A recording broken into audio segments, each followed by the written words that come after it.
ಇವತ್ತುಂಟಲ್ಲ ನಮ್ಮೂರಿನ ಒಂದು special dish ನಿಮಗೆ ಮಾಡಿ ತೋರಿಸ್ತೇನೆ. ನಿಮ್ಮ ಊರಲ್ಲಿ ಇದಕ್ಕೆ ಎಂತ ಹೇಳ್ತಾರೆ ಅಂತ ಗೊತ್ತಿಲ್ಲ.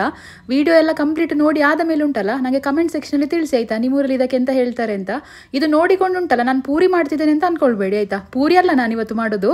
ಬನ್ನಿ ಹಾಗಾದರೆ ವಿಡಿಯೋ ಸ್ಟಾರ್ಟ್ ಮಾಡುವ. ಚಾನಲ್ ಯಾರೆಲ್ಲ ಸಬ್ಸ್ಕ್ರೈಬ್ ಮಾಡಿಲ್ಲ ದಯವಿಟ್ಟು ಸಬ್ಸ್ಕ್ರೈಬ್ ಮಾಡಿ. Hello hi and welcome back to my channel.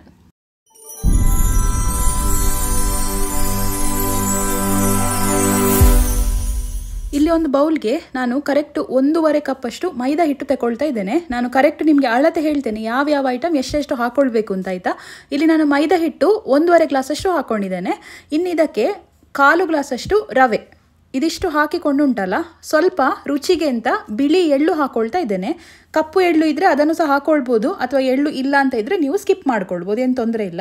Next ರುಚಿಗೆ ತಕ್ಕಷ್ಟು ಉಪ್ಪು ಮತ್ತು ಕಲರ್ಗೋಸ್ಕರ ಅಂತ ಸ್ವಲ್ಪ ಅರಿಶಿನ ಪುಡಿ ಹಾಕೊಳ್ತಾ ಇದ್ದೇನೆ. ಅಂದರೆ ಅಳತೆ ಪ್ರಕಾರ ಹೇಳೋದಾದರೆ 1 ಸ್ಪೂನಷ್ಟು ಅರಿಶಿನ ಹುಡಿ ಹಾಕೊಳ್ತಾ ಇದ್ದೇನೆ. ಜಾಸ್ತಿ ಹಾಕೊಳ್ಳಿಕ್ಕೆ ಹೋಗಬೇಡಿ, ಸ್ಮೆಲ್ ಬರ್ಬೋದು. ಇದಿಷ್ಟನ್ನುಂಟಲ್ಲ ಈ ಪೌಡರನ್ನು ಚೆಂದ ಮಿಕ್ಸ್ ಮಾಡಿಕೊಳ್ತಾ ಇದ್ದೇನೆ. ಇನ್ನು ಇದಕ್ಕೆ ಅಗತ್ಯಕ್ಕೆ ತಕ್ಕಷ್ಟು ನೀರು ಇದನ್ನು ಹಾಕ್ಕೊಂಡು ಚೆಂದ ಮಿಕ್ಸ್ ಮಾಡಿಕೊಳ್ಳುವ. ಸ್ಟಾರ್ಟಿಂಗ್ಗೆ ತುಂಬ ನೀರು ಹಾಕ್ಕೊಳ್ಳಿಕ್ಕೆ ಹೋಗಬೇಡಿ. ಇದನ್ನು ಚಪಾತಿ ಹಿಟ್ಟಿಗಿಂತ ಸ್ವಲ್ಪ ಗಟ್ಟಿಯಾಗಿ ಕಲಿಸ್ಕೊಳ್ಬೇಕು, ಅಂದರೆ ತುಂಬ ಸಾಫ್ಟ್ ಆಗಬಾರ್ದು ಇದು. ನೋಡಿ ಇದೇ ಥರ ಚೆಂದ ನಾದುತ್ತಾ ಹೋಗಿ. ನೋಡಿ ಈ ಥರ ಟೆಕ್ಸ್ಚರ್ ಬರಬೇಕಾಯ್ತಾ ನಿಮಗೆ, ತುಂಬ ರಫ್ ಇರಬೇಕು ಟೆಕ್ಸ್ಚರ್. ಅದಕ್ಕೆ ಜಾಸ್ತಿ ನೀರು ಹಾಕ್ಕೊಳ್ಬೇಡಿ ಅಂತ ಹೇಳಿದ್ದು ನಾನು. ಇನ್ನು ಇದು ನಾದಿಯೆಲ್ಲ ಆದ ಮೇಲೆ ಉಂಟಲ್ಲ ಸ್ವಲ್ಪ ಜಾಸ್ತಿ ಎಣ್ಣೆ ಹಾಕೊಳ್ಳಿ. ಅಂದರೆ 2 ಸ್ಪೂನಷ್ಟು ಎಣ್ಣೆ ಹಾಕೊಳ್ತಾ ಇದ್ದೇನೆ ನಾನಿಲ್ಲಿ. ಎಣ್ಣೆ ಹಾಕಿ ಉಂಟಲ್ಲ ಮತ್ತೆ ಚೆಂದ ಒಂದು 5 ನಿಮಿಷ ಚೆಂದ ನಾದಿಕೊಳ್ಳಿ. ನಾದಿ ಆದ ಮೇಲೆ ಇದನ್ನು ಒಂದು ಲಿಡ್ಡಲ್ಲಿ ಕ್ಲೋಸ್ ಮಾಡಬೇಕು. ಇದು ಲಿಡ್ಡಿಗಿಂತ ನೀವೊಂದು ಟಿಫಿನ್ ಬಾಕ್ಸ್ ಎಲ್ಲ ಇದ್ರೆ ಉಂಟಲ್ಲ ಅದರಲ್ಲಿ ಕ್ಲೋಸ್ ಮಾಡಿದರೆ ಒಳ್ಳೆಯದು. ನೆಕ್ಸ್ಟ್ ನಾನಿಲ್ಲಿ ಕಾಯಿ ತುರಿಯನ್ನು ಸ್ವಲ್ಪ ಒಂದು ಮಿಕ್ಸಿಯಲ್ಲಿ ಹಾಕಿ 2 ಸುತ್ತು ತಿರುಗಿಸಿಕೊಂಡು ಇಟ್ಟಿದ್ದೇನೆ.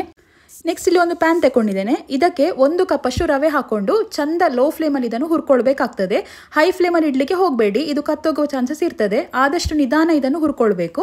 ನೆಕ್ಸ್ಟ್ ಇದಕ್ಕೆ 1/4 ಕಪ್ಪಷ್ಟು ತೆಂಗಿನ ತುರಿ, ಆಗ ನಾನು ಮಿಕ್ಸರಲ್ಲಿ ಸ್ವಲ್ಪ ಗ್ರೈಂಡ್ ಮಾಡಿ ಇಟ್ಟಿದ್ದೆ ನೋಡಿ, ಅದನ್ನು ಹಾಕ್ಕೊಳ್ತಾ ಇದ್ದೇನೆ. ಅದನ್ನು ಹಾಕ್ಕೊಂಡು ಮತ್ತೆ 2 ನಿಮಿಷ ಲೋ ಫ್ಲೇಮಲ್ಲಿ ಹೀಗೆ ಹುರಿದುಕೊಳ್ತಾ ಹೋಗಬೇಕು. ಇನ್ನು ಇದಕ್ಕೆ 1 ಕಪ್ಪಷ್ಟು ಸಕ್ಕರೆ, ನೀವು ರವೆ ಎಷ್ಟು ತಗೊಂಡಿರ್ತೀರಿ ನೋಡಿ ಅಷ್ಟೇ ಅಳತೆದು ಸಕ್ಕರೆ ತಗೊಂಡು ಮತ್ತೆ ಇದಕ್ಕೆ ಚಂದ ಮಿಕ್ಸ್ ಮಾಡಬೇಕು. ಸಕ್ಕರೆ ನೀವು ಹಾಕಿದ ಕೂಡಲೇ ಮಿಕ್ಸ್ ಮಾಡಿ ಗ್ಯಾಸ್ ಆಫ್ ಮಾಡಿಕೊಳ್ಳಿ, ಇಲ್ದಿದ್ರೆ ಅದು ನೀರು ಬಿಡುವ ಚಾನ್ಸಸ್ ಇರ್ತದೆ. ಸಕ್ಕರೆ ನೀವು ಖಾಲಿ 1 ಸುತ್ತು ಮಿಕ್ಸ್ ಮಾಡೋದು ಇಮ್ಮಿಡಿಯೇಟ್ ಆಗಿ ತೆಗೆದುಕೊಳ್ಬೇಕು. ಇದನ್ನೀಗ ಒಂದು ಸೈಡಲ್ಲಿ ಇಟ್ಟುಕೊಂಡಿದ್ದೇನೆ. ಇನ್ನು ನಾನಾಗ ಮೈದಾ ಹಿಟ್ಟು ಕಲಸಿಟ್ಟಿದ್ದೆ ನೋಡಿ, ಅದನ್ನು ಒಂದು ಅರ್ಧ ಗಂಟೆ ಆದ ಮೇಲೆ ಮತ್ತೆ ಸ್ವಲ್ಪ ನಾದಿಕೊಂಡು ಉಂಟಲ್ಲ ಸಣ್ಣ ಸಣ್ಣ ಉಂಡೆಗಳಾಗಿ ಮಾಡಿಕೊಳ್ಳುವ. ಅಂದರೆ ಈಗ ಚಪಾತಿ ಉಂಡೆ ಮಾಡ್ತಿರಲ್ವ ಅದೇ ಹದಕ್ಕೆ. ನಾನೀಗ ಅಳತೆ ಹೇಳೋದಾದರೆ ಈ ಬೆರಳಲ್ಲಿ ನೋಡಿ ಈ ಥರ ಮುಷ್ಟಿ ಇಟ್ಕೊಂಡು ಒಂದೊಂದೇ ಅಚ್ಚು ತೆಗಿತಾ ಹೋಗಬೇಕು, ಆಗ ನಿಮಗೆ ಕರೆಕ್ಟ್ ಅಳತೆ ಸಿಗ್ತದೆ.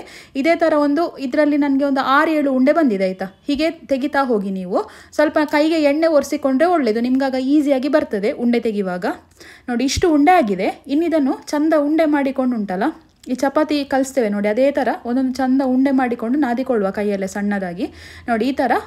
ಇನ್ನು ಇದನ್ನು ಲಟ್ಟಿಸಿಕೊಳ್ಳೋದು. ಸ್ವಲ್ಪ ಮೈದಾ ಹಿಟ್ಟು ಹಾಕ್ಕೊಳ್ಳಿ. ಮೈದಾ ಹಿಟ್ಟು ಹಾಕ್ಕೊಂಡು ಲಟ್ಟಿಸ್ತಾ ಹೋಗಿ. ಈ ಎಣ್ಣೆ ಹಾಕಬೇಕು ಅಂತಿದ್ದವ್ರು ಅದನ್ನು ಸಹ ಹಾಕ್ಕೊಳ್ಬೋದು. ಒಂದು ಪ್ಲಾಸ್ಟಿಕಲ್ಲಿ ಎಣ್ಣೆ ಒರೆಸಿಕೊಂಡು ಅದರಲ್ಲಿ ಸಹ ಇದನ್ನು ಲಟ್ಟಿಸ್ಕೊಳ್ಬೋದು.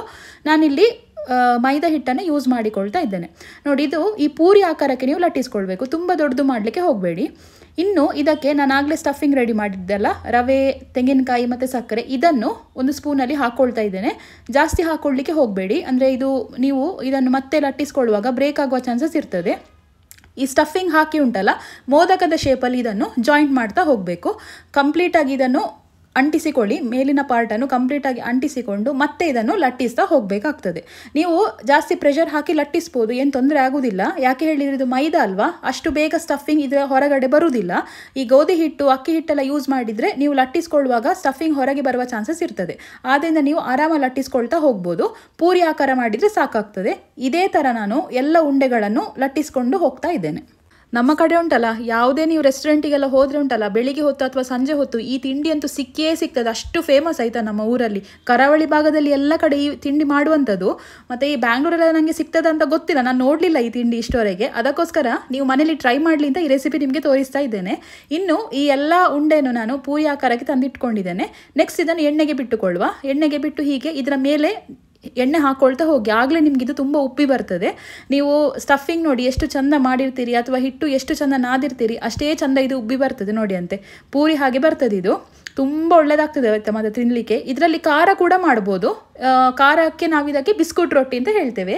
ಈ ತಿಂಡಿಗೆ ನಮ್ಮೂರಲ್ಲಿ ಸಂಜೀರ ಅಂತ ಹೇಳ್ತಾರೆ. ಇವತ್ತು ನಾನು ನಿಮಗೆ ಮಂಗಳೂರಿನ ಫೇಮಸ್ ಡಿಶ್ ಸಂಜೀರ ಹೇಗೆ ಮಾಡೋದು ಅಂತ ತೋರಿಸಿಕೊಟ್ಟಿದ್ದೇನೆ. ಇದನ್ನುಂಟಲ್ಲ ನೀವು ಬಿಸಿ ಬಿಸಿಯೇ ತಿನ್ಬೇಕಾಯ್ತಾ. ಇದೇ ಥರ ಬಿಸ್ಕುಟ್ ರೊಟ್ಟಿ ಇನ್ನೊಂದು ರೆಸಿಪಿ ಇದೆ, ಅದನ್ನು ನಾನು ಯಾವಾಗಾದ್ರೂ ಇನ್ನೊಂದ್ಸಲ ವ್ಲಾಗಲ್ಲಿ ಶೇರ್ ಮಾಡ್ತೇನೆ ನಿಮಗೆ. ಇದನ್ನು ಮನೇಲಿ ಒಂದ್ಸಲ ಟ್ರೈ ಮಾಡಿ ನನಗೆ ಕಮೆಂಟ್ ಸೆಕ್ಷನಲ್ಲಿ ಹೇಗಿತ್ತು ಅಂತ ತಿಳಿಸಿ. ನನ್ನ ಚಾನಲ್ ನೀವು ಎಲ್ಲ ವೀಡಿಯೋಸ್ ನೋಡ್ತಾ ಇದ್ದೀರಿ ಅಂತ ನಾನು ಅನ್ಕೊಳ್ತಾ ಇದ್ದೇನೆ. ನೋಡಿ, ಇದರ ಒಳಗೆ ನಾನು ಓಪನ್ ಮಾಡಿ ತೋರಿಸ್ತಾ ಇದ್ದೇನೆ ಯಾವ ಥರ ಬಂದಿದೆ ಅಂತ. ಸ್ಟಫಿಂಗ್ ಎಲ್ಲ ತುಂಬ ಚಂದ ಬಂದಿದೆ.